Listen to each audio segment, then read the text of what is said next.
No matter how much time passes, one question always remains on people's minds. Ever since Terry Bogard's inclusion in Street Fighter 6, I found myself getting more attached to the character. He was always a character I've been familiar with since my Smash Ultimate days, but I never really cared about him until recently. Because City of the Wolves is on the horizon, I wanted to know more of Terry and Fatal Fury itself by extent. I decided my best method would be to just play Fatal Fury 1 and learn about Terry's origins from there. So sit tight in your time machine, folks, because we're going back to where it all began.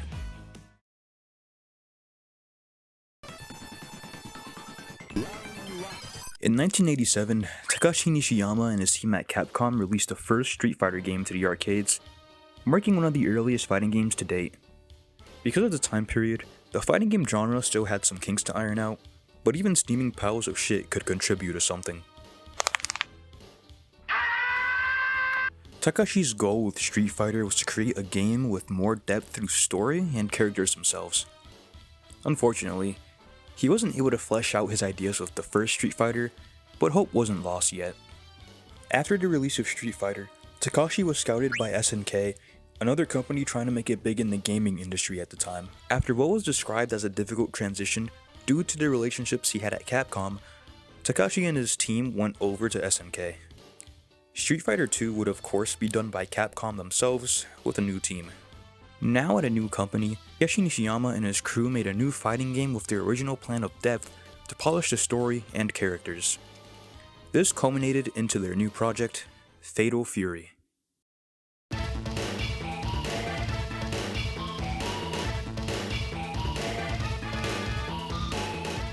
The game started development sometime before Street Fighter 2, and it started off as being called Real Bout. You can see some of this left in the game. It was released in 1991, a few months after Street Fighter 2. The main difference between these games is that Street Fighter 2 focuses more on combos, while Fatal Fury is more about special moves and the story itself. There's also the 2-player feature where you and a buddy can jump your opponent. Fight back! Fight back! Despite the differences in gameplay, however, SNK was accused of putting out a Street Fighter clone when they first dropped Fatal Fury. People didn't know that Nishiyama was behind both of these games, so I guess it could explain the similar elements felt. Our heroes Terry and Andy Bogard were two orphaned brothers taken in by Jeff Bogard, but Jeff is later killed by Geese Howard. After witnessing the death of Jeff, Terry and Andy train so they can avenge their father. 10 years later, the brothers return for their revenge on Geese through the King of Fighters tournament. And no, not that one. Like I mentioned before, our heroes in this game are Terry and Andy Bogard, along with Joe Higashi. There's only 3 playable characters in the arcade version of Fatal Fury 1, which might seem like a downgrade compared to Street Fighter 2, but it's for good reason since this game has story and they're the center. Terry Bogard is the older brother to Andy. He's a really chill guy who doesn't give a fuck. Just look at him. After watching his father die, Terry trained with Tung Furu, who was the master of Jeff. Terry was actually made before Fatal Fury was even considered. He first appears in Street Fighter, but Capcom decided to make Ryu the protagonist. Terry got the spotlight once Nishiyama and his team moved over to SNK. Andy Bogard is a pretty nonchalant dude who's the younger brother to Terry. They split off for a while to train with Hanzo Shiranui. I guess you can say he picked up 2 big lessons during his time with Hanzo. More on that another time. Joe Higashi is a Muay Thai practitioner who joins the tournament alongside Terry and Andy. He originated from Japan and he got the nickname of Hurricane Upper Joe through his rise in Muay Thai competition. He's a pretty goofy guy compared to Terry and Andy, but that was done with intent to balance out the seriousness within the trio. Michael Max is an undefeated boxer who was in the heavyweight class, and he dabbles in a bit of street fighting.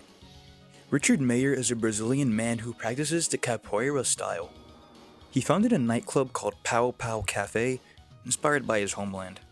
And considering how often we see different Pow Pow Cafe iterations, I'd say old Richard is swimming in cash now. Duck King is another really chill guy just like Terry.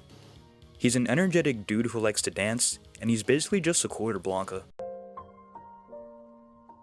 Hua Jai was the former Muay Thai champion before losing his title to Joe. Ever since losing to Joe, Hua's been fiending for that run back. Raiden is a big fella who's one of Geese's henchmen. He's a wrestler from Australia, and it's where the game starts to ramp up a bit with the difficulty. Billy Kane is the last fight you reach before you get to Geese Howard. Billy is Geese's right-hand man, and boy, I can't stress how much I hated fighting this dude. More on him later. Geese is the man who we see throughout the game watching our heroes fight in the tournament. He's also the very same man who killed Jeff Bogard and caused Terry and Andy to go down their path for revenge in the first place. He's also the strongest weeb known to man. Like in usual fighting game fashion, up to this point you have to fight your way up to the final boss, but instead of the world being your arena, you're in Southtown due to the story taking place here. I think it was a pretty cool decision by Nishiyama and the crew. Another aspect I really like about this game is the changing surroundings in the stages. Like how Tung Fu Ru's stage goes from day to raining at noon and then night. It's subtle, but it adds more depth to the stages and also implies how long the Fury team spends fighting each opponent. There's also the more obvious part of this game that's a staple to Fatal Fury and one of the main selling points, lane changes. You can swap between the foreground and background for a 3D-ish effect to get away from your opponent. You can also see who's better at hopping. Now let's focus on combat. We have 3 buttons in this game, A, B, and skill. The first 2 focus on your normals and special moves, while skill is used for throws specifically. The game teaches you about each character's special moves in between matches, and in total you get about 4 to 5 moves depending on the character. In the console ports, the 7 new playable characters all have moves in similar formats to the Fury trio in some way or another. Depending on the console you had, you even had some version exclusive moves. Some characters oddly got cut from the Genesis release for Fatal Fury, namely Hua Jai and Billy Kane. Speaking of Billy Kane, now it's time I talk about Billy Kane and Geese Howard. Starting with Billy, god how I hated fighting him. Billy's pole made this fight more frustrating than it had to be. He can throw his pole, but when he does, he cowers in fear and you can't even hit him. Compared to Billy, Raiden is literally a cakewalk, especially if you're using Joe. The fight against Geese is definitely a hard one, and it was the first instance of SNK boss syndrome. The key is to just time your attacks well after picking up on Geese's patterns, and then you'll have a great shot at beating him, if you're patient. The best example is when Geese sends out his 2 Repukens, and you can jump over the second one and then counter him. If you're impatient, he's just gonna find you predictable! Once you manage to beat Geese, he gets sent flying right out the window. Alternatively, if you lose, you also fly out the window. Another part of this game I found really cool was the Y2K bug when you beat Geese. Well, that wraps up Fatal Fury 1. For the first game in the series, I think it did a good job at establishing an interesting world and memorable characters. But considering it's a fighting game from '91, it's not without downsides. After release, Fatal Fury would still get some pretty good reviews. This success thankfully led to the growth of Fatal Fury, from sequels to animated media, and so on and so forth. My biggest takeaway from this game is that Terry was the GOAT from day one. With that said, I've been your host Mystic Ramen, and keep on grinding.